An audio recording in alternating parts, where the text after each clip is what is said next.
আজি মই সুবাজাৰ কনষ্টিটিউয়েন্সিত বিভিন্ন জাতি জনগোষ্ঠীৰ আৰু বিভিন্ন ৰাজনীতিৰ দলৰ পৰা আজি 300ৰো অধিক মানে ইউপিপিএল দলক যোগদান কৰিছে।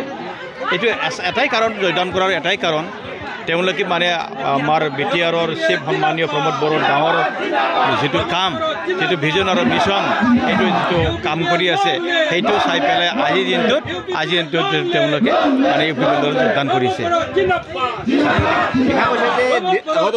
মিত্ৰ দল বিজেপিয়ে জয়ী হ'ম বুলি অৱতীৰ্ণ হ'ব, গতিকে ক্ষতি কৰিব নেকি আপোনালোকক? এইটো একো ক্ষতি নহয়, সেইটো আচলতে হাইকমাণ্ডে ক'ব লাগে।